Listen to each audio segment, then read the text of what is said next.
안녕하십니까. 3월 7일 OBS 뉴스 오늘은 전원책의 훈수로 출발해 보겠습니다. 함께할 전원책 변호사 소개합니다. 어서 오십시오. 예, 안녕하세요. 네, 가장 중요한 뉴스, 지금 한창 다뤄지고 있는 뉴스부터 다뤄보도록 하겠습니다. 내랑 우두머리 혐의를 받고 있는 윤 대통령의 구속 취소 청구를 법원이 인용을 했습니다. 바로 석방을 하는 것이냐? 아니면 바로 석방을 하지 않죠. 이제 검찰에서 적시한고 이 가령 검찰이 이 법원의 결정에 이건 잘못됐습니다. 그것도 다시 항고를 할 수 있단 말이에요. 이게 아마 제가 알기로는 일주일 아닐 겁니다. 예. 그런데 검찰이 이걸 오래 들고 있지는 않을 거예요. 아마 오늘 저녁 때는 내일 오전 중에 결정을 하지 않을까. 오늘 넘기기도 아마 굉장히 부담스러울 겁니다. 지금 민주당은 결정을 내린다 하시면 예. 석방으로 예, 그렇죠. 항고하지 항고를 않겠다. 포기한다는 거죠. 왜 그런가 하면 이 구속 취소는 보석 청구와 또 다릅니다. 또 다른 사건이에요. 예. 어떤 건가 하면 구속 자체가 부당하다는 거예요. 예, 근데 구속 기간을 지금 이번에도 대통령 변호인단이 청구를 한 것은 두 가지 이유거든요. 하나는 구속 기간을 도과했다. 열흘을 도과했다. 예. 너희들이 이 체포적부심이라든가 뭐 이런 걸 하는 기간을 풀로 문자 그대로 법원에 서류가 들어간 날 하루 종일 계산하고 그 다음 날 나온 날 하루 종일 계산해서 하면 하루가 남기 때문에 너희들 말대로 그 기간 안에 기소를 한 것으로 돼가 있는데 그게 아니다고 시간으로 정해서 딱 빼면 예. 피고인이 이거로 계산해서 딱 빼면 하루 지나서 구속 기소를 한 것이다. 이런 주장을 했고 또 하나는 예. 아주 우리 원천적인 주장입니다. 우리 모두가 다 했던 주장이에요. 뭔가 하면 어차피 내란죄 수사권이 없는 공수처가 청구를 한 불법 영장이다. 그러므로 이 불법 구속이고 당연히 구속 취소를 해야 된다. 왜 이걸 미적미적 거리느냐 법원에서 이러는데 구속 취소 심리를 하고 나서도 지금 기간이 많이 지났잖아요.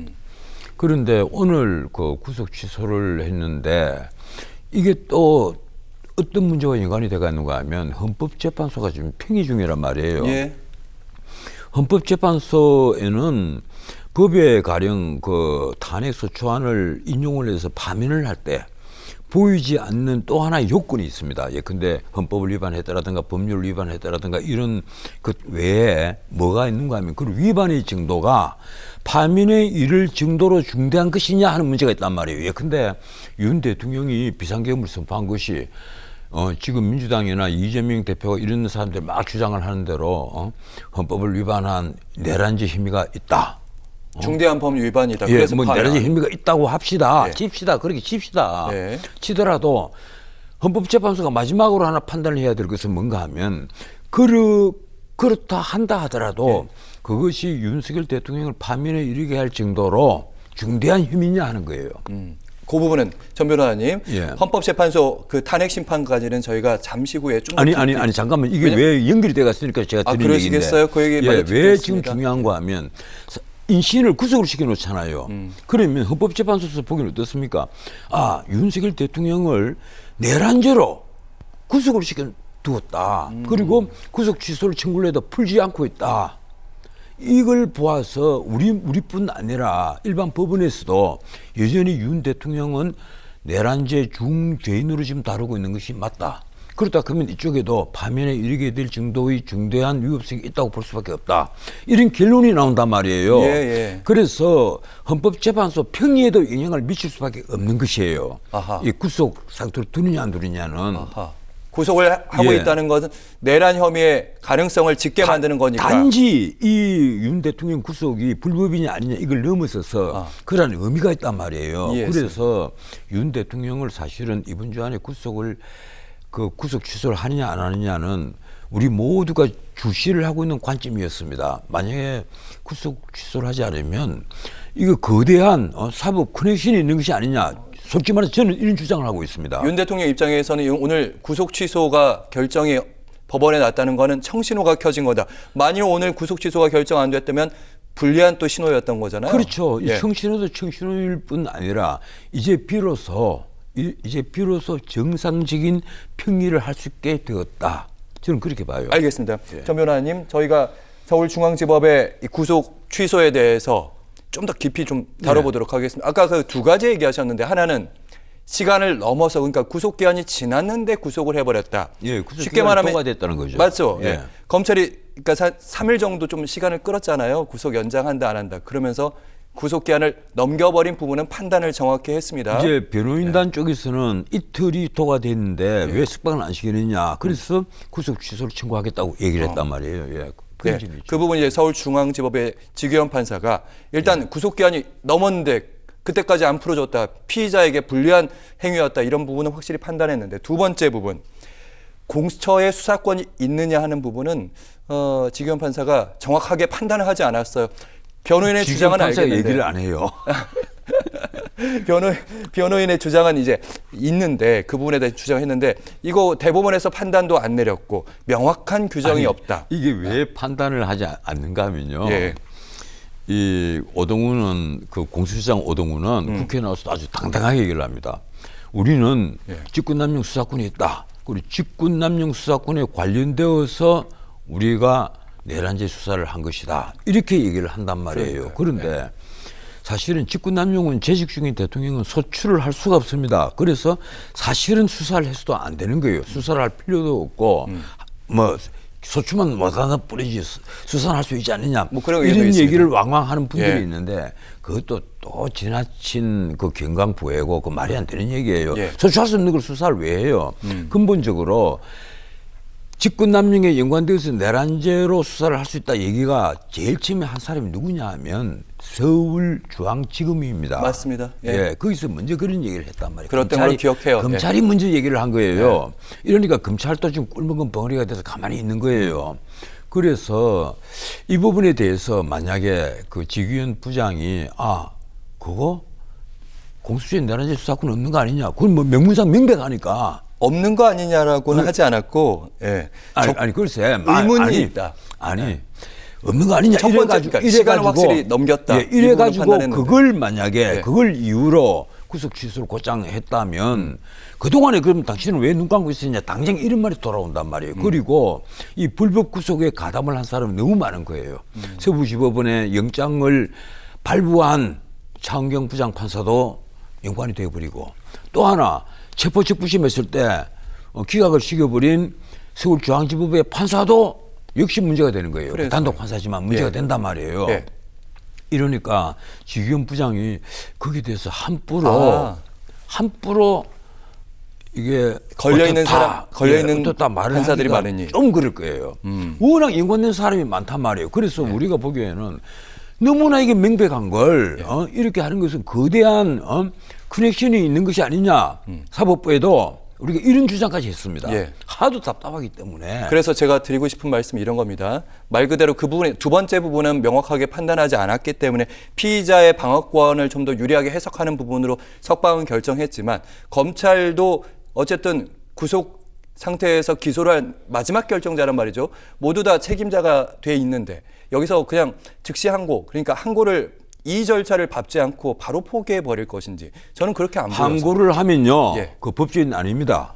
제가 상태에서. 이런 내가 아주 극단적인 발언은 방송에서는 사실 조심을 해야 되는데 내가 왜 이런 얘기를 하는가 하면요, 우리 형법 교과서 딱 뚜껑을 열지 않습니까? 제일 앞에 뭐가 있는가 하면 인두비오뽀를 해요. 의심스러운 것은 피고인의 이유로 하라. 예. 이것은 형사법에 있어서 문자 그대로 알파이자 오메가입니다. 처음부터 끝까지. 이걸 잊어버리면 안 되는 거예요. 그런데 명색이 검사를 하고 판사를 한다는 자들이 자기들이 과거에 왕조시대 때 원님도 아니잖아요. 그러면 의심스러운 것은 피고인의 이익으로 하는 거 늘 머릿속에 두고 있어야 되는 거예요. 예. 10명의 도둑을 놓치더라도 한 명의 선량한 사람을 도둑으로 몰아서는 안 된다. 그 다음 페이지 나오잖아요. 예. 그리고 또 나옵니다. 죄형 법정주의. 눌렁거리면 눌라포에나 지랄에게 법이 없으면 범죄도 없고 처벌도 없다. 응? 왜 우리가 법정주의가 죄형 법정주의가 중요한가 하면 인권 보호 때문에 그런 거예요. 예. 이것도 마찬가지란 말이에요. 대통령이 헌법에 보장되어 있는 그 자기의 권한인 비상계엄을 선포를 했는데 내란죄로 엮었잖아요. 그러면 내란죄라는 법 조문을 딱 갖다 놓고 그 구성 요건에 맞는가, 그리고 위법성이 있는가, 책임이 있는가, 그걸 따져야 되는 겁니다.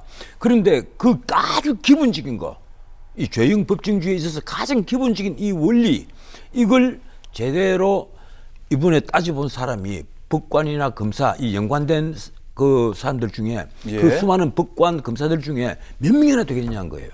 지금 생각해 보십시오. 삼성 장군들 그리고 바깥의 민간인들까지 내란죄 주요 업무 종사자 이런 식으로 다들이 구속시켰습니다. 알겠습니다. 단 한 명의 판사 검사도 군 판사까지 포함해서 여기에 대해서 의문을 제기한 사람이 없어요. 이게 왜 내란죄가 되지? 의문을 제기한 사람은 단 한 명도 없단 말이에요. 예. 이게 무슨 나라인지 나는 도무지 이해가 안 돼요. 알겠습니다. 여러 가지 어쨌든 검찰이 이제 항고를 할 것인지 아닐지는 전 변호사님 말대로라면 제가 오늘 안에 극단적인 그 언어를 썼는데 예. 검찰이 스스로 부끄러워할 줄 알아야 됩니다. 지금 이걸 공수처가 수사를 단 하나도 못 했어요. 예. 윤석열 대통령이 가지도 않았고 인정신문조차도 하지 않았잖아요. 처음에 체포를 해서 갔을 때 인정신문에 대답도 하지 않았습니다. 이름이 무엇입니까? 생년월일이 어떻게 됩니까? 뭐 주소가 어디입니까? 물었을 때 답변 안 했다는 얘기예요. 요 얘기는 하나 좀 언급을 해야 될 것 같습니다. 그러니까 구속 취소 사유 변호인이 주장했던 게 두 가지인데 첫 번째 부분에 이제 재판부가 맞다. 변호인 얘기가 맞다. 시간을 넘겼다는 부분.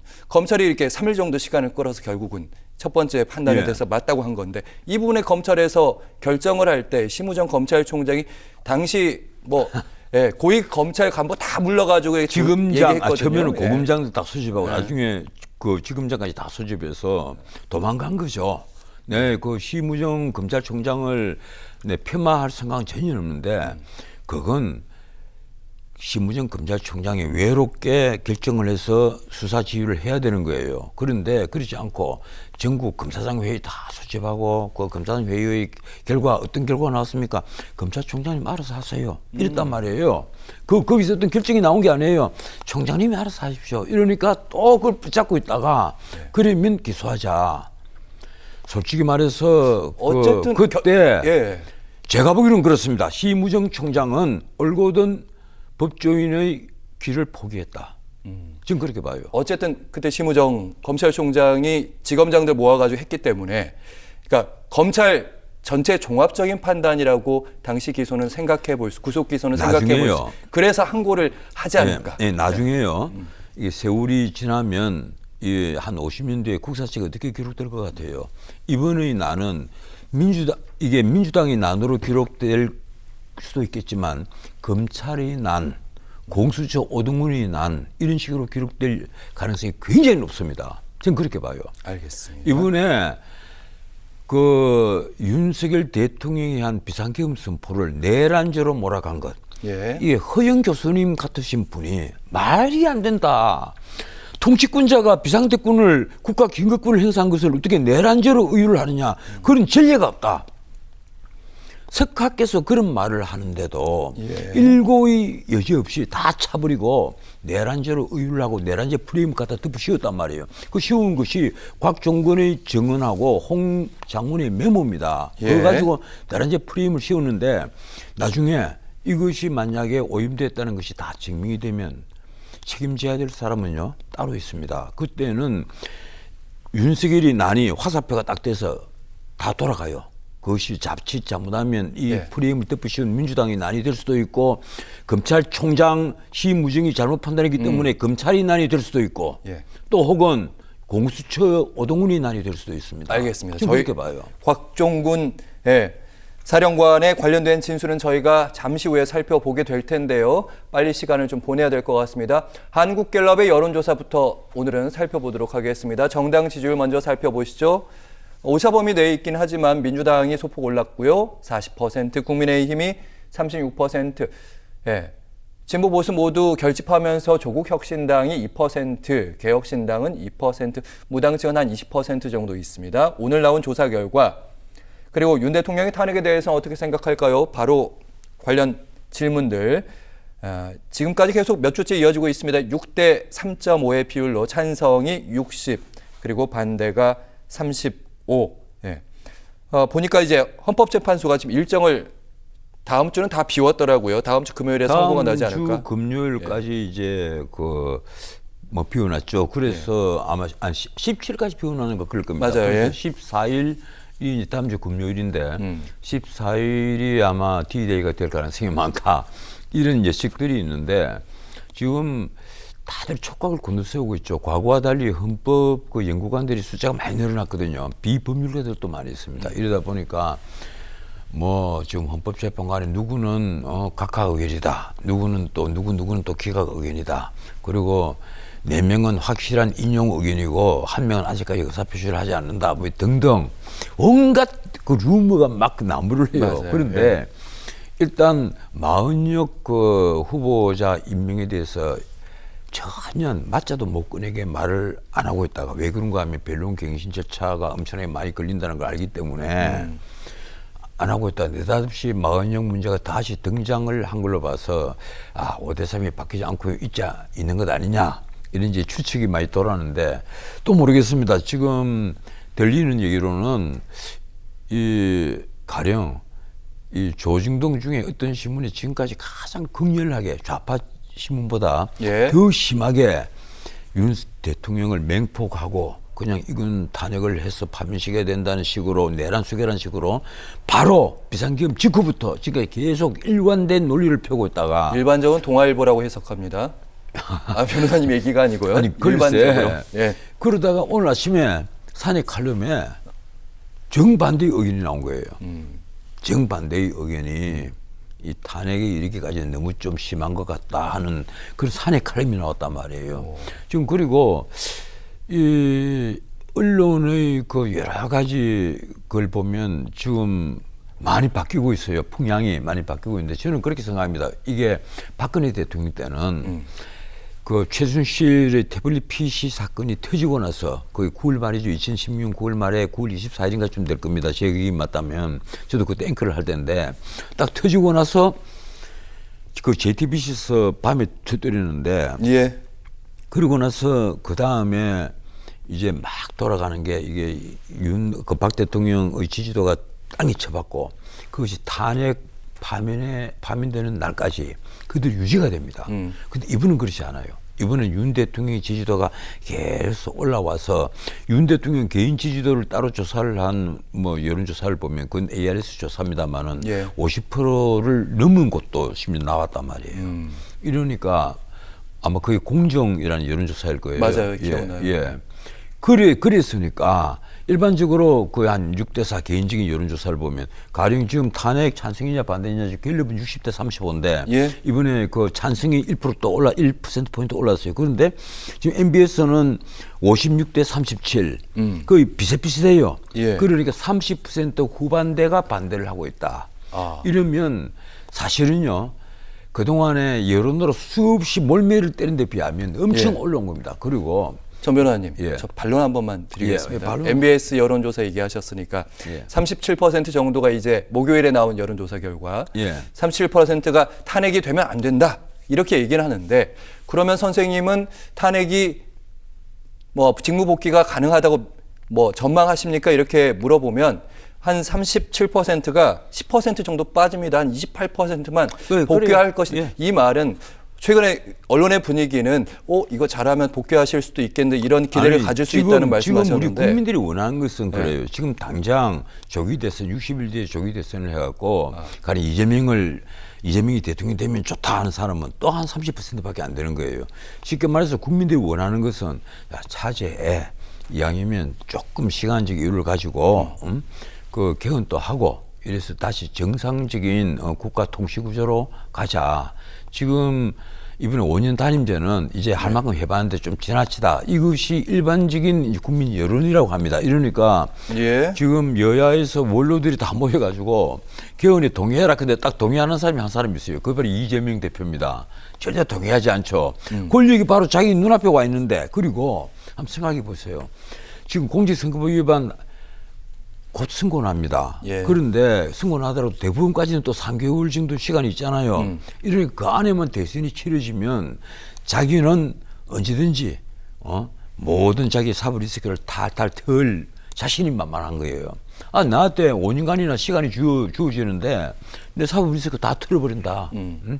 법을 다 바꾸서라도 다 틀겠다. 우리가 바로 우려하는 게 그런 겁니다. 알겠습니다. 바로 우리가 이재명에 대해서 우려하는 게 자기 자신을 위해서라면 무슨 일이든 할 수 있는 사람 아니냐, 이런 의심을 아직도 버리지 못하고 있는 겁니다. 이래서 나는 요사이 그 이재명 대표가 나는 중도 보수다 이러면서 심지어 뭐 세금도 깎아주겠다, 특히 상속세 이런 거 깎아주겠다 막 이러고, 깎아준다는 말이 상속세 공제 범위를 넓히는 거예요. 전 변호사님, 거기까지 가면 다음 아이템을 저희가 다루겠습니다. 알겠습니다. 방금 전에 드렸던 제 질문은 최근에 언론뿐만 아니라 분위기가 조금 윤석열 대통령 쪽으로 바뀌고 있는데, 최근에 여론조사 보면 또 탄핵이 되지 말아야 된다, 이렇게 당위를 주장하는 분들보다 그 분들 중에서도 탄핵이 될 수도 있다, 이렇게 생각하는 분들이 좀 더 늘어난 것이 아닌가, 이런 부분에 대해 제가 질문을 좀 드렸던 거고요. 이번에는 최근에 있었던 곽종근 전 사령관의 양심 선언을 요구받았다는 언론 보도와 관련된 부분을 저희가 다뤄보도록 하겠습니다. TV조선에서 처음 보도가 나왔었는데요. 곽종근 전 특수전 사령관, 당시 계엄 당시 함께 했었고요. TV조선에서 녹취 파일 하나 공개가 됐습니다. 그러니까 오염된 진술과 관련된 부분입니다. 내용 좀 살펴보시죠. 지인에게 이런 얘기를 합니다. 내가 참 할 말은 많은데 누구는 나한테 양심 선언을 하라고 하는데 내가 어떻게 그러냐.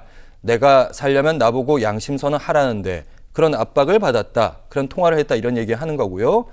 어찌 됐든 간에 얘들이 다 사정은 아는데 그래도 뭐 내란죄를 엮겠단다. 그러니까 12월 5일에 국회에 나와서 증언하기 전에 이런 얘기를 들었다는 겁니다. 이것 때문에 혹시 이미 그 전부터 12월 5일 날 많은 일이 일어납니다. 예. 우선 그 곽종근에게 회유가 여러 군데서 들어간 것 같아요. 김병주 쪽에서는 전화를 합니다. 내가 내일 네 있는 부대 간다. 그러니까 위병소에서 전화를 하면 나와라. 나와서 그 이렇게 우리가 유튜브를 찍을 것이다 해서 질문서까지 보내줘요. 질문서까지.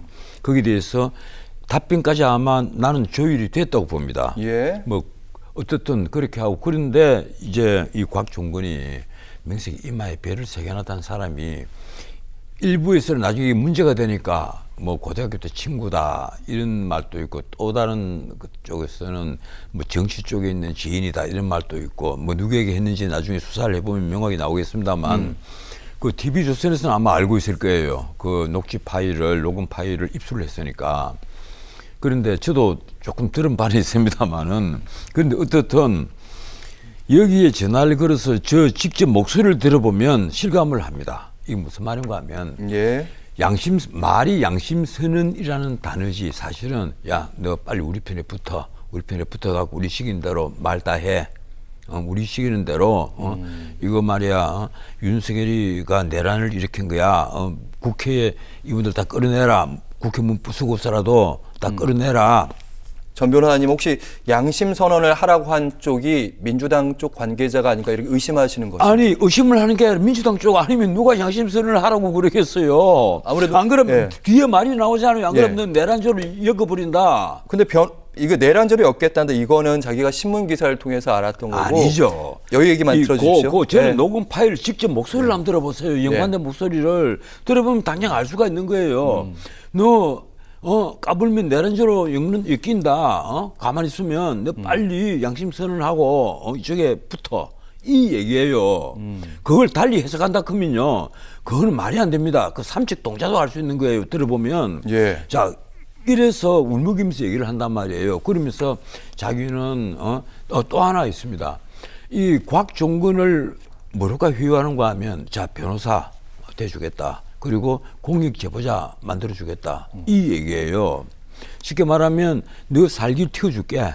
네 지금 뭐 어렵지 않으냐. 네 애들 걱정하는데 애들도 있고 가족 생각도 해야 되니까. 그런 것은 보이지 않는 말이지만, 혹시 이런 거 아니었을까요? 그러니까 양심 선언을 하라고 이렇게 얘기했던 측이 곽종근 사령관은 이제 고교 동창이라고 얘기를 하는데, 설사 민주당 의원이라고 할지라도 그냥 정확하게 사실을 얘기하라 이렇게 해석할 수 없는 그건 걸까요? 아니죠. 네.